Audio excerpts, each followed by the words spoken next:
Hi, we want to tell you about 3 upcoming classes online, live with Svagito. And the first one is about dimensions of self-love. Self-love is an important subject, and in almost every therapy or spiritual work, we talk often about loving oneself. And it's actually often not so clear what that means. And for example, if you think you do what you like, you love yourself, that is not self-love. Liking and love is different things. So we have to learn also when we work with people or when we look at ourselves, that when you do something for yourself that you like, it is not necessarily self-love. So we have to develop a little awareness what loving oneself really means. So self-love becomes possible actually with awareness. Without awareness, it's only a thought. So, and then Osho tells many interesting different things about self-love. Of course, he also talks about having compassion to oneself, but then he also talks there actually is no self. So when there is no self, there is no question of self-love. To be oneself is self-love actually. So there's many things we could explore and think about, and then also explore what it means for me in my life to love myself, because it's actually not so easy to know that. And also in a therapy, how to help a person to love himself is also not so easy, because as I said, awareness is needed for that. So we can examine this issue, how to find that for oneself, and also how to work with that when you work with people. Yes, because I think many people have this experience. We all look for love in some way, and we look for it from someone else in the beginning.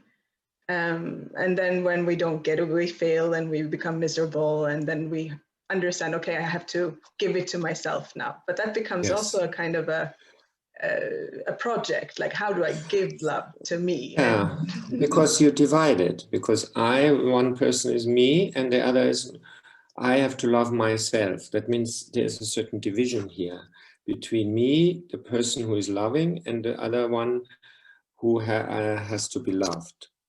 So there is a certain division in that. And that is, we are not divided, we are one. Exactly, so and then it's about the experience of that, yes, and how to get to that. Yes. Yes. So we can look into that. Yeah, we can look into that in this class. I was talking to a friend of mine who works with people, and she works with people with burnout. Do you think that's related to self-love also? Well, burnout is often related to doing something too much and to do something for somebody else. It's actually, which we get into in also in family constellation, we see that children give up themselves and they want to do something for their parents.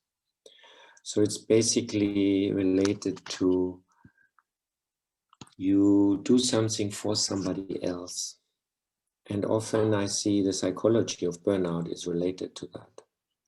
You try to save somebody else and then you forget yourself. Exactly. So then self-love is missing in a way, because you lose the awareness of yourself. That's right, exactly. And that often happens in relationship. We tend to focus too much on the other. Yes. And yes, we lose we focus too much on the other or too much on doing, and we forget ourselves. And even when we turn to ourselves with this intention of loving ourselves, it can still be confusing because we can think it's something we do. Yeah, we think, that's right, we think in terms of doing often. And of course, sometimes there is something that you do for yourself, but it doesn't come out of doing, it comes out of as a spontaneous response to sensing yourself and what is good for you, and then spontaneously some action arises. But if it is an action with an intention, then it is often stressful. Then it's often like this, okay, I have to love myself, and I have another thing that I have to do, you know. And that is a misunderstanding. Yeah, and I know you're very good with finding those misunderstandings when working with a client and just unraveling that in a beautiful way.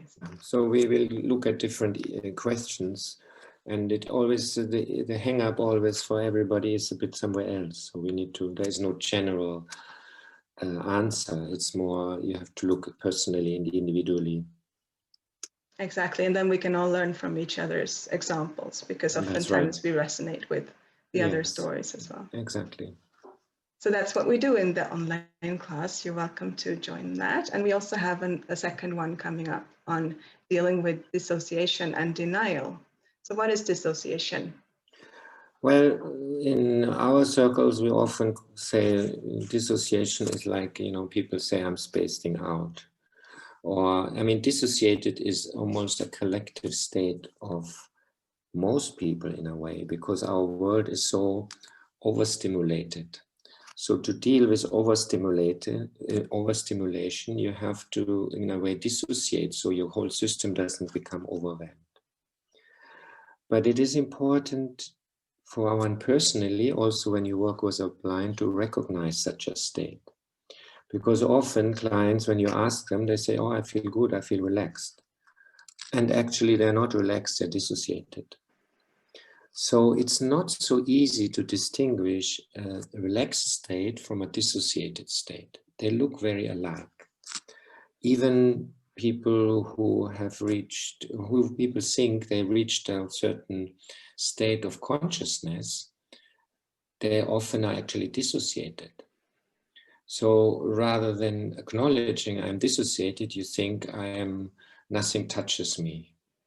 I'm beyond everything. I'm not affected by anything, which in a way you could say is a high state of awareness, but actually sometimes it's just a dissociated state. So these two states, they appear very similar. And we often not so clear, and it's also not so easy to recognize such states in a client. So we often too easily think a client is relaxed, and actually the client is dissociated, and dissociated is just the opposite state than being relaxed. It's actually a state of being overwhelmed, of being very charged.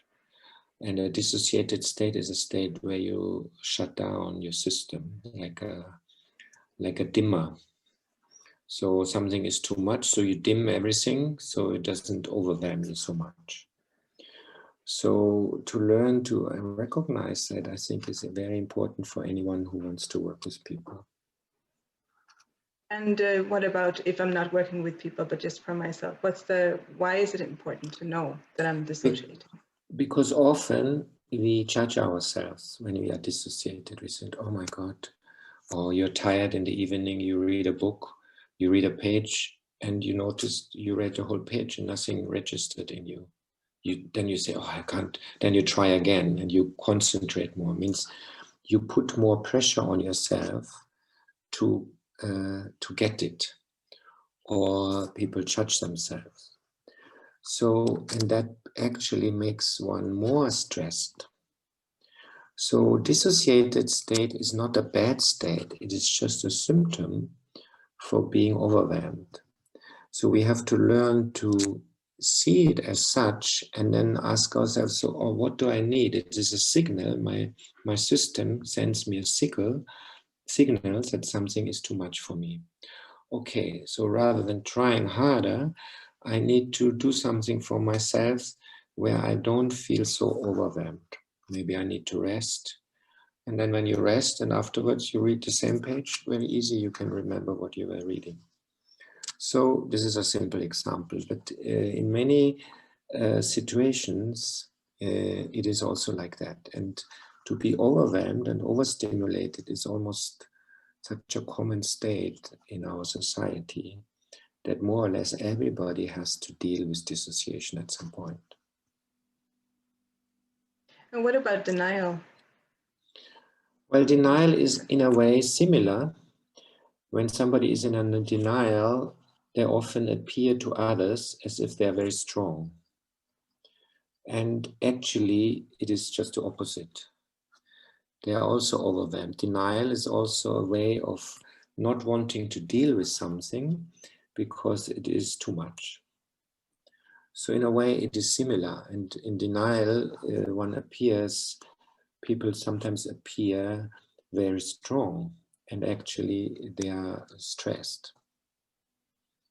So in dissociation, a person appears relaxed and they are not. In denial, people appear powerful and strong and they are not. So it's a very similar thing, just from the other end. Right. The first thing always is to recognize it. So to bring some awareness, and also to learn, okay, what is a sign, early sign for dissociation or for denial? How do I to catch that? And also when you work with people, to catch that. When you work with a client, how do you recognize that? And distraction and avoidance, it's all related, right? Yeah, I mean, you distract yourself also from something, you know. It's also sometimes intelligent to do it, you know. Exactly. It means, okay, right now it is too much, so I do something else. I distract myself from it, so it doesn't affect me so much. So I'm not saying these things are wrong. It is more that we don't realize what it is and why, what we are doing and why we are doing that. So it's not about judging it. It is about recognizing it and taking it as a signal. Okay, that tells me something about myself and what I do, what I really need. Exactly. So then we can, understanding it a little bit helps us find what would be the right thing for me to do now to help myself or help another. Yes. Yeah. Great. So we will look into that in that class, and people will bring their questions. And then last class we have scheduled right now is finding one's purpose and potential. And that's a good one for personal growth. And also what I found is to get out of like negative patterns or loops. Yes. That's really the way out. But it's not, it wasn't so obvious to me in the beginning. Well, usually in therapy, we have a tendency to look, first of all, at the past, and you will look at the negative or what is not working. We actually look at the problem. Even you go to a therapist, they always ask you, what is the problem? So what's going wrong in you? They don't usually ask you in the beginning, oh, what's going well in your life? Otherwise, why would you come, you know? So in therapy, there's often a tendency to be over-focused on the negative. And Osho once said that, he said the negative is actually only an absence. So when you come in touch with your potential or creativity or your joy, you come in touch with the positive.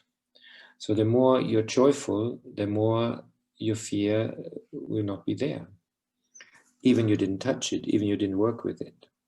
So we always think we have to work on our fear or anxiety in order to get rid of it, and then we can be joyful. But actually fear is an absence of something. So the moment, without touching the fear, the moment we are coming in touch with our joy and creativity and what we like to do in life, then eventually we find, wow, the fear is either not there or has shrunken a lot. So the positive, the orientation towards the positive and to the future, what I really want to do with my life, is, I think, is very important. And sometimes it's a bit not enough stressed or not enough pointed out in therapy. And so I like to orient clients also towards what they really would like to do with their life. So they get a certain orientation towards the future. And that helps one also to overcome challenges and past traumas. And what if I really don't know? What if I have no connection to what I want and my purpose and I just That's feel right. pressure? That's right. Then we have to find out how to come into a state and to try to find it. And of course, you can, when you have a child, for example, you cannot ask a child, what do you want to do with your life? The child wouldn't know what to say. They only know what they want to do right now. So if you support a child to being in touch with what they want to do right now, then more and more they will start doing things that their natural energy is feeling fulfilled with. And eventually in life, then this child is finding, oh, this has become, take more and more space in my life. And eventually when you get older, it becomes your work. But it's not that you sit down and think, what do I want to do? It is a natural happening. So to find your potential, one has to start with coming in touch with one's energy, with one's body, and following one's spontaneous impulses. So for some people who haven't done that, this is the first step, to learn to follow their spontaneity. For other people, it may be that they have already a sense what they really want to do in their life, but because they follow their duties, because they have children or they have parents, and they never give space to what they really want to do. They would actually know what their energy wants to do, but they don't follow it. So different people need to do different things to come in touch with their potential or their creativity. So we will examine that, and that always means you have to start where you are actually. What about like workaholism, where you think, I know exactly what I'm here to do and I'm doing it all the time, but... Well, for me, creativity has a lot to do with gaps. Like in meditation also, the gap is always the most important moment. So when you do means you're not allowing a gap. Actually, sometimes people are very afraid when there's a gap. For example, when they step out of a job and they don't know what happens next. It means there is a big gap. And people are so afraid of these gaps. And these gaps are actually creative moments. Gaps are so important in our life because that's a moment of a new orientation where something new can come in. And if you don't allow gaps in our life, we are often in a routine and there's no creativity. So from my understanding, creativity is related also to allowing gaps where you don't know what you want, you don't know where you go. This feeling of not knowing, which we are often afraid of, is very important in order to find your creative expression. Yeah, beautiful. That's how it stays alive. Yes. So we will look into that in this class, and yeah, no matter if you know it already or if you're there just to get a sense and begin to discover, you're welcome. And you can send your questions, Svagito will answer. You can email questions before, or you can ask live in the class. And you can join one of these classes or all three of them. There is a possibility to sign up now. Thank you. I look forward. Thank you, Kandra. Thank you, Much Svagito. love.